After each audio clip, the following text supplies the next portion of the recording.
If someone, when I was 16, were to come up to me and say, in a few days, all of your friends are going to turn their backs on you, and for the next 20 plus years, you are going to be more or less friendless, isolated, and in a very dark place. But if you survive, then you are going to show the world the intersection of calligraphy, cameras, cars, and code. My response to them would have been, there's no way my friends would do that, and I don't even like cars. Anyway, in this video, I would like to share with you, among other things, experiences in my life that have led and contributed to the eventual development of unpopular Armada Art Studio and the anti-social media soundtrack.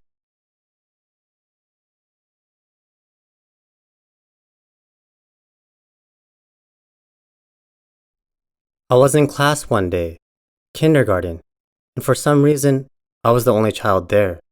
I was given clay and very little instruction, and so I just started playing with it.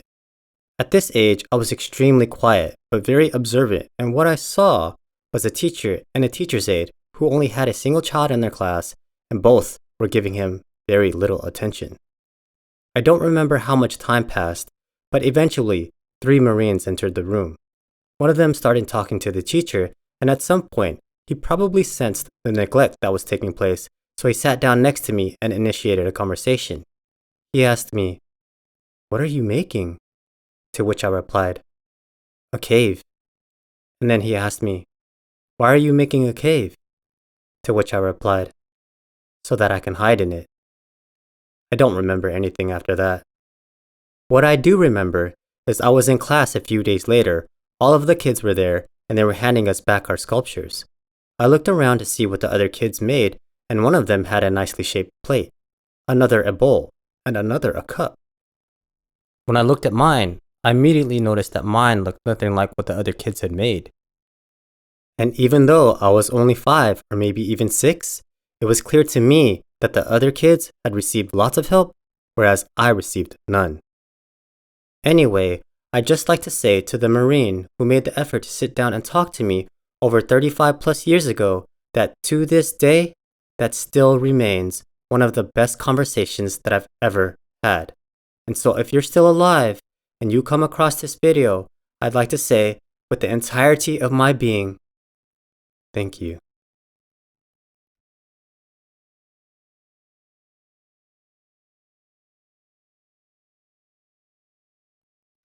It was break time at high school, and I was one of the first at our usual meeting spot.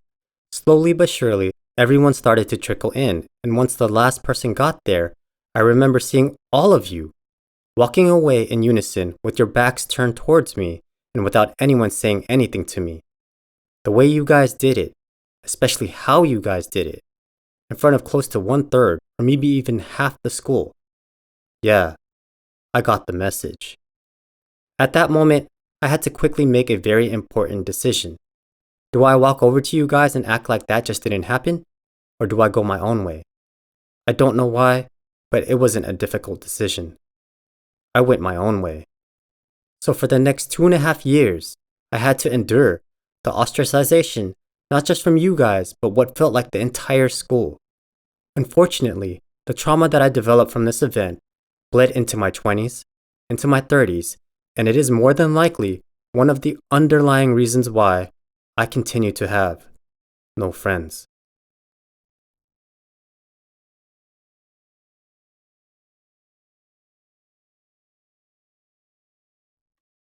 It was the year I was 28, and the girl who I was with for the last 12 years, the girl I thought I would spend the rest of my life with, decided that she no longer wanted to be with me. Later that year, another girl entered my life when I least expected it. It felt as if life itself was trying to show me that it's possible to move on, but it also had another agenda. I didn't know this at the time, but life wanted to show me what it truly meant to be connected to another human being, and it wanted to do so in such a way that made the 2,500 plus miles between me and the new girl feel like nothing. And so again, I thought, because of this connection, she's the one. Unfortunately, not even 2 weeks into it, this girl would decide that I too was also not for her.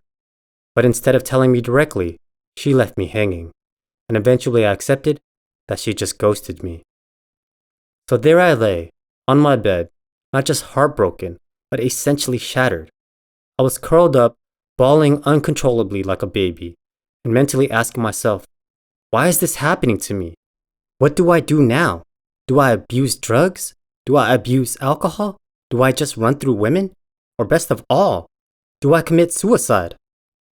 At the moment I asked myself the last question, the voice of a little boy came to the forefront of my mind and he said to me, "Hey, do you remember when you were younger how they would say if you wrote in a diary that you're a sissy?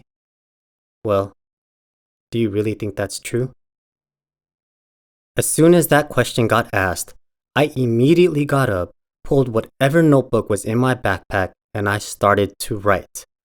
I wrote down everything I was going through, I wrote down what I was feeling, I wrote for what felt like an eternity.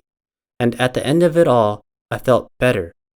I was still lost, but I knew I had to keep writing.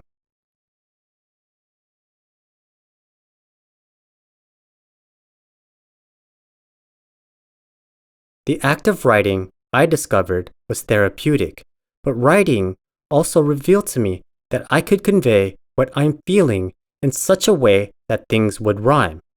This made absolutely zero sense to me because I struggled with writing and conveying my thoughts in written form my entire life.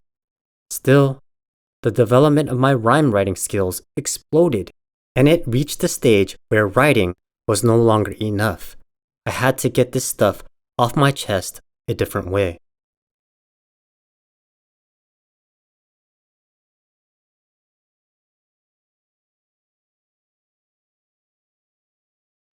A few weeks before getting socially murdered, I had a gun pulled on me by two guys who went to a different school, by two guys who never really knew me, never really interacted with me. All they really had was an idea of who I was, and that idea was based off of what other people would tell them. I share these details because it's a very clear example of how people don't really hate a person or a group of people. Instead, what they hate is the ideas they have about that person or that group. And so one can say what they actually hate is not the person or a group, but themselves. You know what that also applies to? Love. Anyway, after that happened, it was and is still very difficult for me to feel completely safe when I'm out and about. Despite that fact, what I decided to do was go inside a dark room filled with strangers and bare myself naked emotionally and psychologically. In other words, I started to go to open mics. What made it particularly challenging for me, aside from dealing with the psychological trauma of having a gun pulled on me, was that every venue that I went to was dominated by the style of spoken word, and every person that got behind the mic was talented. Despite my delivery being different, and despite being in a room full of people I didn't know, what I discovered is that these venues were some of the most supportive places I've ever been to. Unfortunately, I never felt like things clicked for me at these venues, and so eventually I stopped going.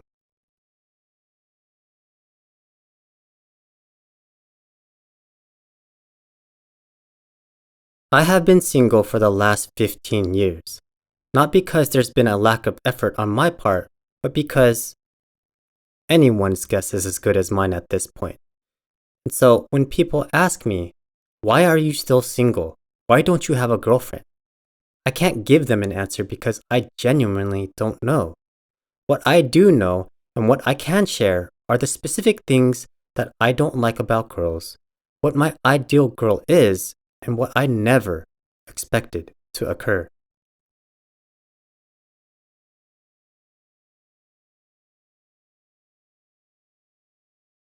The first thing that I don't like about girls is when I'm their second choice, their backup plan. There has been a few instances now where I've expressed my interest to a girl and I've asked them if they'd be interested in taking things further. Instead of being direct with me and saying no, I get a wishy-washy answer followed by getting ghosted. Some time passes and magically, I run into these girls again. As we begin interacting with one another, I begin to notice that they're super friendly and acting as if we're picking up where we left off. Unfortunately, they fail to realize that that ship, for me, has not only sailed, but it's been obliterated. And unless they're really good at shipbuilding, there's very little chance that her and I are going to be moving forward.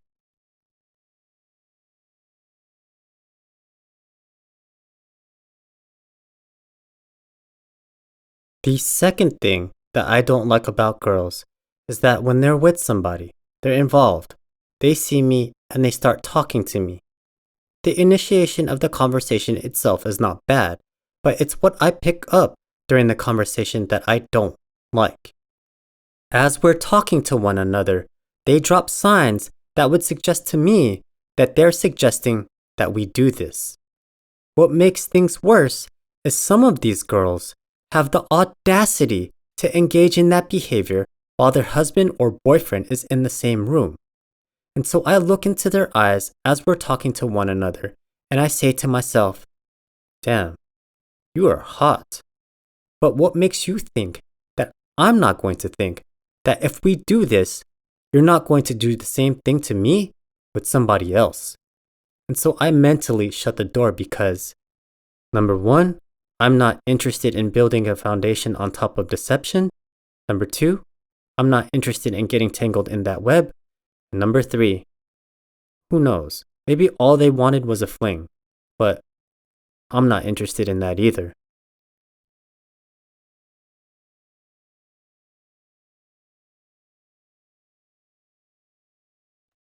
The third thing that I do not like, and I do not like this the most, is that when girls steal that first kiss. Fortunately for me, that doesn't happen very often, but when it does, in my mind, I'm saying to myself, damn it, girl, could you not have waited? Could you not have let things develop just a little bit more? I'm not going anywhere. There's no need to rush this. But at that point, it's too late. What's done is done.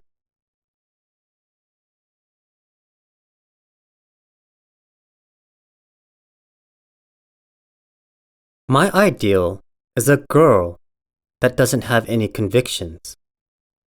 That statement can very easily be misinterpreted, and so allow me to elaborate. My ideal is a girl that doesn't have any political convictions, cultural convictions, educational convictions, religious convictions. Insert your favorite flavor of convictions. What is more than likely the case is that she doesn't exist. By the lottery of our births, we are all raised in a varying combination of various systems, and many of us live our entire lives as prisoners to those systems. I mean, even I have convictions, and I'll share one of them with you right now.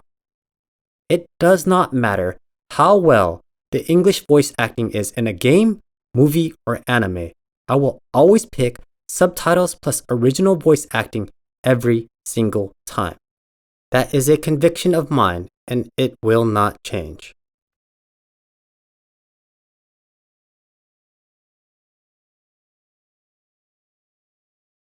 Another way to describe my ideal girl would be in the context of instruments. For some reason, to this day, I still do not understand. Pianos have this effect on me. The sounds emitted by the keys of a piano are like a conversation that I can't ignore even if I tried. Another way of saying it is it's a conversation that I'm drawn to, and that conversation, more often than not, has therapeutic properties that I do not completely understand. And so, my ideal would be a girl who is metaphorically a piano.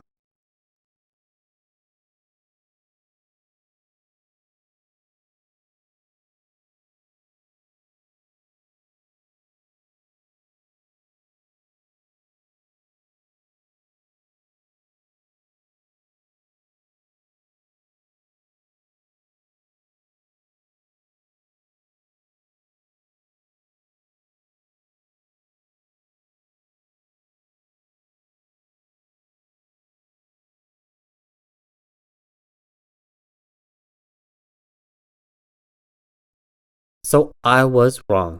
There are actually lots of girls out there who have no convictions, and I was fortunate enough to meet and interact with one not too long ago. Allow me to introduce you to her.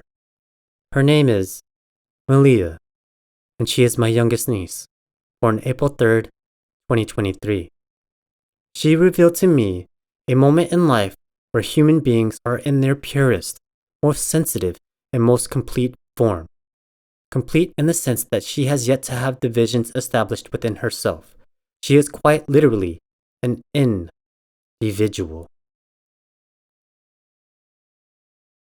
You get good. Okay. How does it feel to have big cheeks?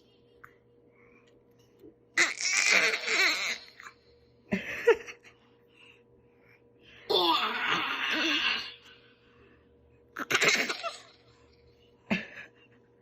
You're doing great in this interview.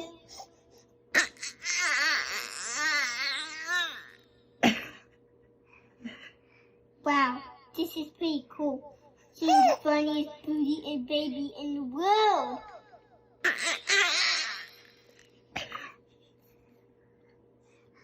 Wow. You booty. Jiggle, hip ball.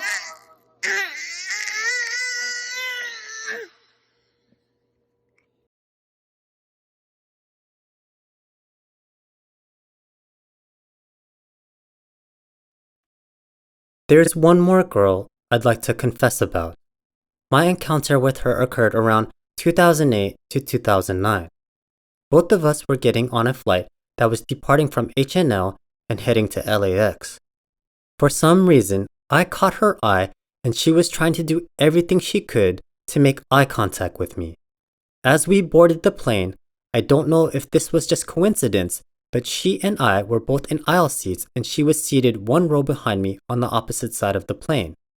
Throughout the flight and even when we were deboarding, she tried to use every opportunity that came her way to try to connect with me, but I refused to allow that to happen.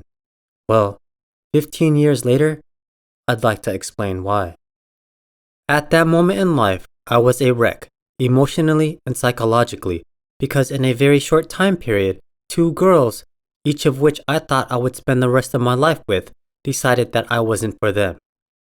And so I didn't want to inadvertently take things out on her. In other words, I didn't want her to become a victim of my fresh wounds of rejection. In retrospect, that was a very selfish decision because I didn't even consider her feelings. But still, it's a decision that I don't really regret. I will say this though. She was hot. Had I been in a better place, things might have turned out differently.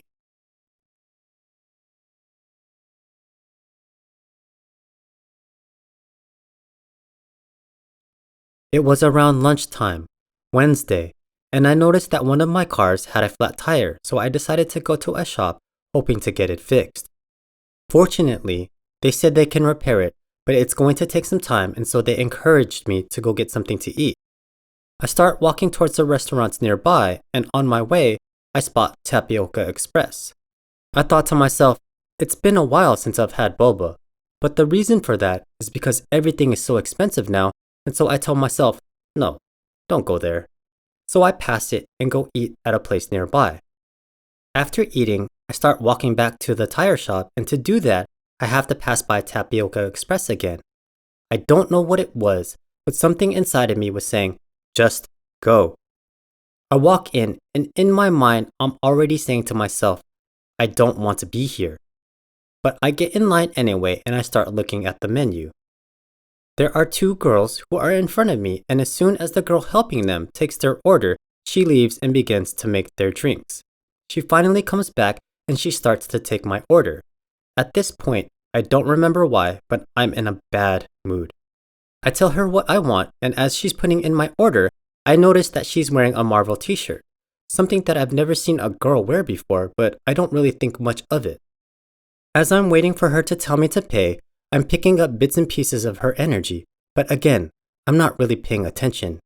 I eventually pay, she goes off and makes my drink, I grab it, and I leave. I go pick up my car, and 5 minutes into driving home, I'm getting these weird vibes, and the Marvel t-shirt that she was wearing really starts to stand out to me. Not too long after that, I start getting these vibes that's suggesting to me there's something about this girl.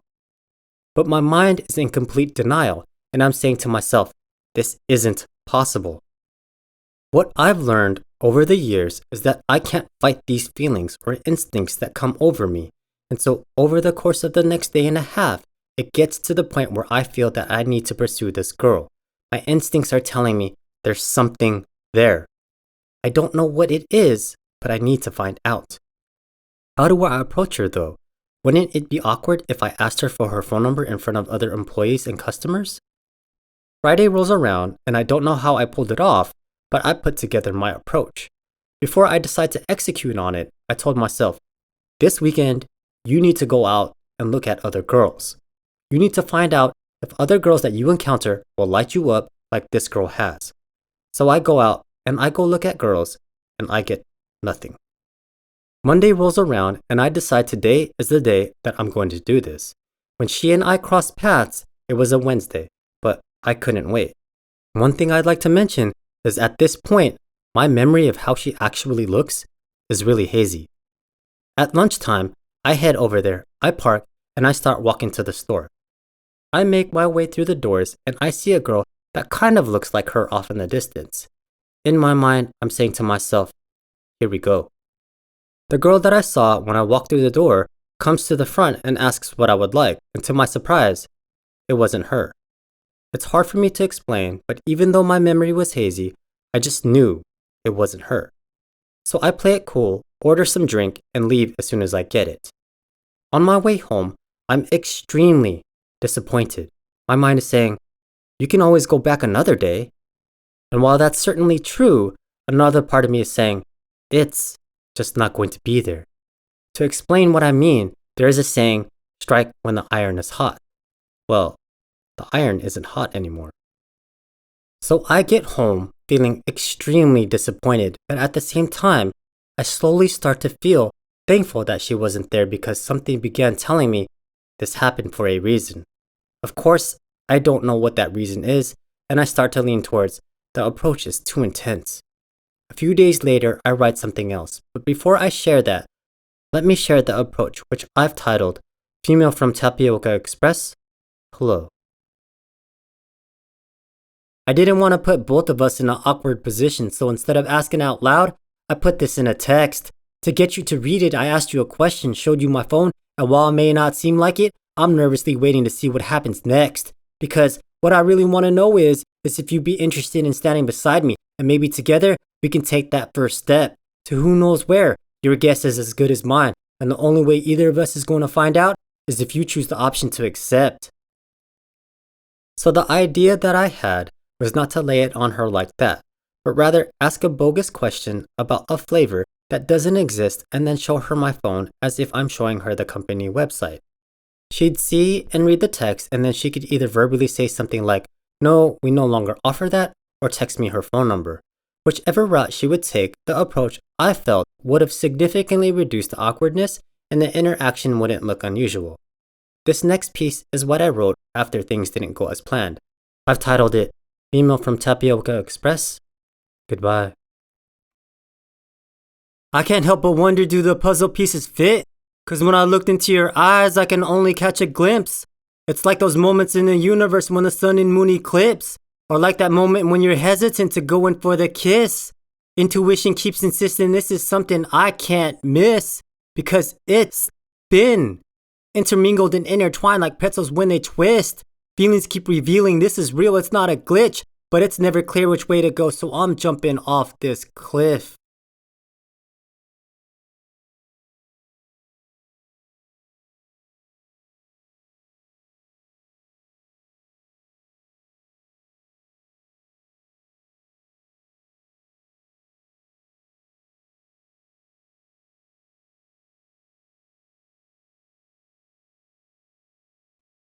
I'm not really going to go into as much detail on my cars as I have with other topics.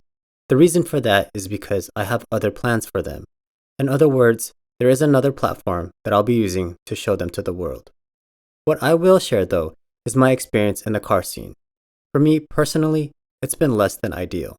I've never experienced the level and amount of jealousy, hatred, and malicious intent in any other areas of my life like I have in cars.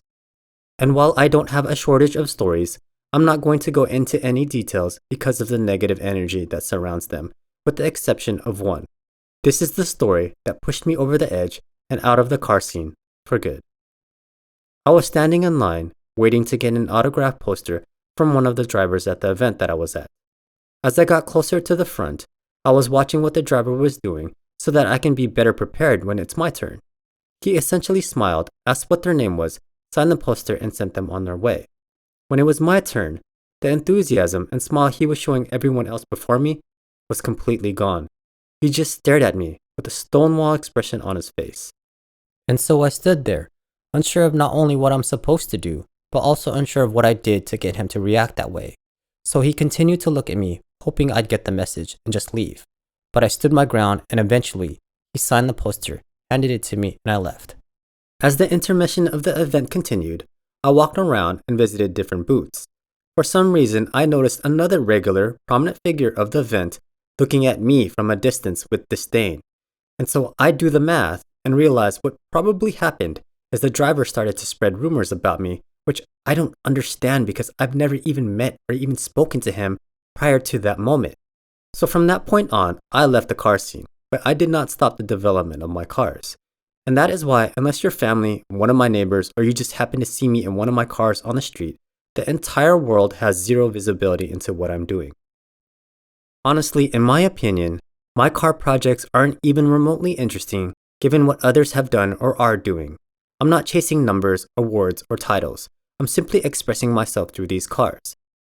Anyway, the event where I interacted with the driver was Formula Drift, and I'm providing that tidbit of information in order to provide more context on what I'm going to say about the driver. I'm not going to name drop, I'm not going to gain anything from it, and even if I were, whatever it might be, I don't want it. But I will say this, as of today, he's won the championship of the series at least twice.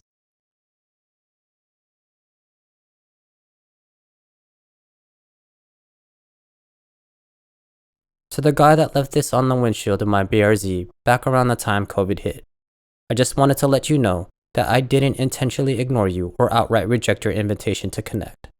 I just don't have social media accounts, and when I decided to leave the car scene, I also decided to not allow cars to be the primary way to connect with others. It's nothing personal against you. If I'm out and about and approached when I have one of my cars with me, I won't shut you or anyone else down. I'd be more than happy to talk about my car or our cars in further detail. But any invitations to go further than that and connect because of cars, I'm going to have to respectfully decline.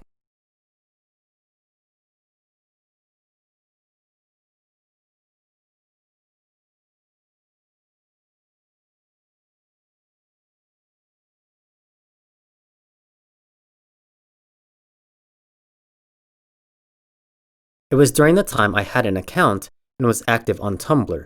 I was posting quotes of things I was reading, and one day I logged in and saw the notification that read, "Marcus D is following you." Prior to that, I had a handful of followers, but when I got their notifications, for some reason, they didn't stand out to me like you did.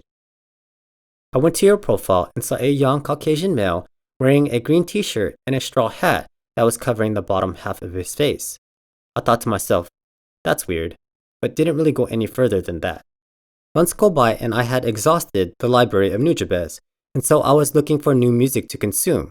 I somehow stumbled upon an album titled Bop Alloy. I don't remember exactly which track it was, but the first one I listened to, as soon as I heard it, the energy, the vibes, the lyrics, I said to myself, I need to get a physical copy of this. I hunt one down and start reading through the details of the album to see who produced it, and much to my surprise, I see the name, Marcus D. So I'm sitting there in complete denial, saying to myself, there's no way this is the same guy on Tumblr. But no matter how many times I denied it, the facts would not change. I never imagined that this would begin with you consuming what I was throwing up on Tumblr and end up with me consuming what you were producing.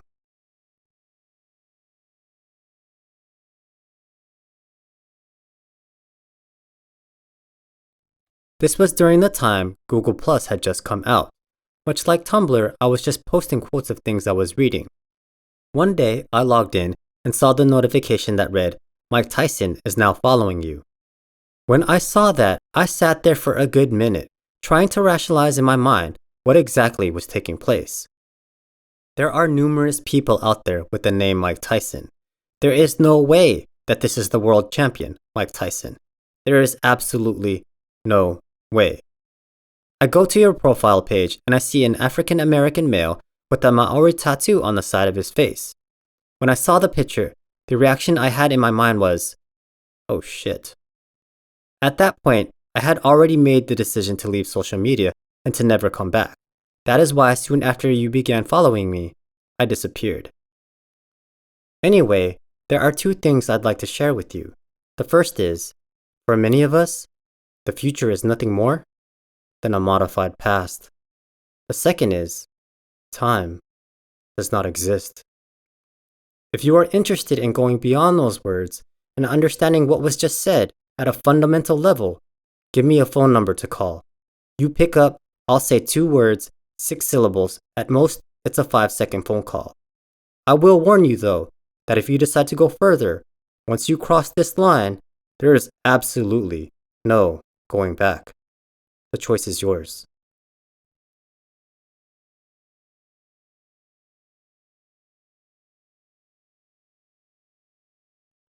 Mike V, you know who you are. We should get together and have a heart-to-heart talk. But the problem that both of us face is, I got the news last year that you died.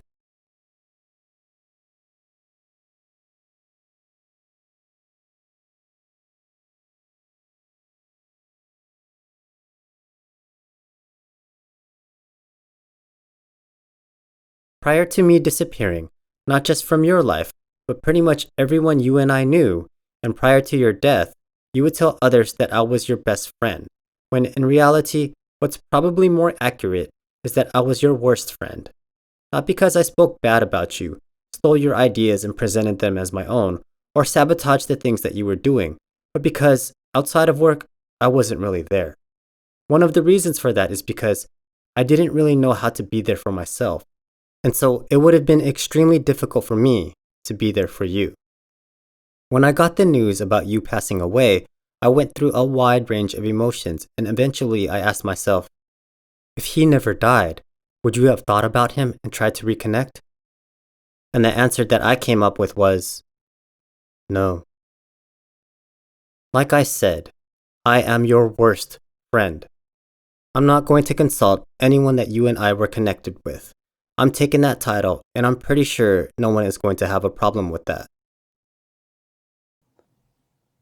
Now I might be your worst friend, but I'm more than likely your only friend, who's come before humanity and is showing them their own humanity.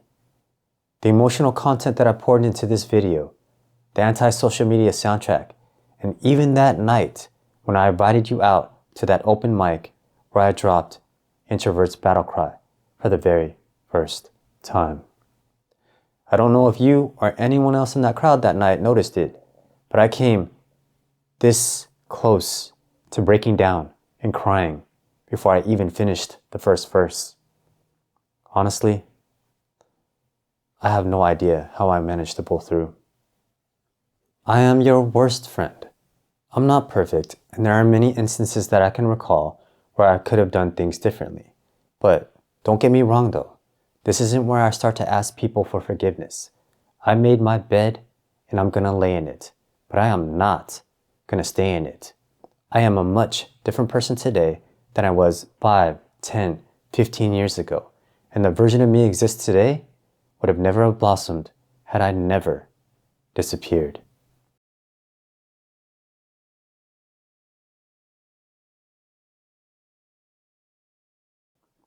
I realize that you're gone, but I have to ask you for a very big favor because this is something that only you can do. Can you let the others know that I'm ready to go? This isn't a veiled way of me saying that I no longer want to live and that I'm about to commit suicide. No, it's just my way of saying I don't want to be here. We are so mean to one another. I want to go home. The funny thing is, I feel like they already know that, and in very indirect ways, they've told me on numerous occasions that now is not my time and that I am to remain here.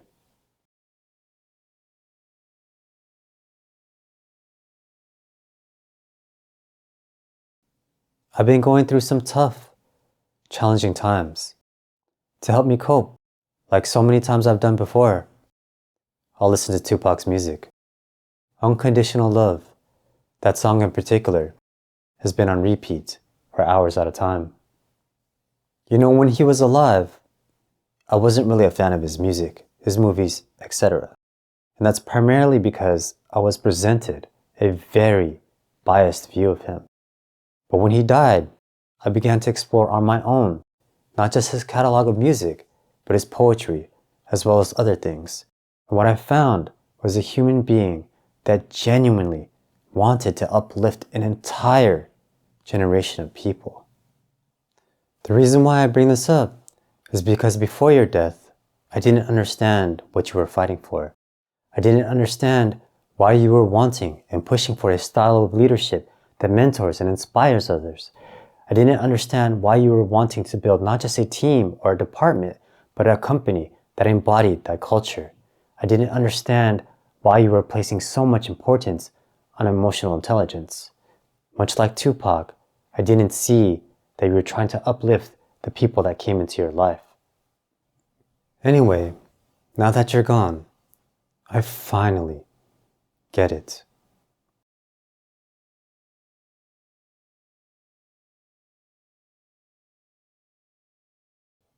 The story I usually get when someone passes away is something along the lines of, they came to me in a dream. And so when you died, I was waiting for that dream to occur. It never happened. But there was that one night when I went to sleep and I woke up in the middle of the night to the sound of someone yelling at the top of their lungs. That was you, wasn't it? Throughout my life, I've received a lot of visitors. I don't know who they are, and they all communicate with me in very subtle ways. And so in this particular case, there is no one that I can think of that would go to that extreme in order to communicate with me. I'm really sorry. When I woke up, I was beyond exhausted. I didn't understand what was going on, and I wasn't expecting you to do that. But if there's anything that I can take away from that night, it's that while you might be physically gone, your energy will always remain.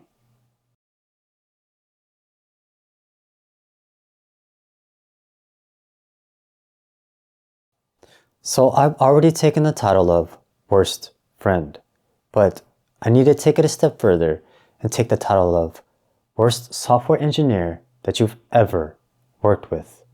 And I'm going to demonstrate that with some code. From how I understand it, the promise I get on line 6 is supposed to resolve or reject, but when I run this code, it just sits there. I know I already asked you for a favor, but I need to ask you for one more. Can I get access to the source code of life? I don't want to modify it, I just want to read it so that I can understand what I need to do in order to get past line 6, because I've been stuck there for the last 15 years. Joking aside, I realize this is a little late, but I'm really sorry for how things turned out. I wanted many of the same things that you did, but anyway, I want to thank you for everything that you did for me. I would not be where I'm at today had I never met you back in 2006. And so when it's my turn to cross over, if you're up for it, let's have that heart-to-heart talk.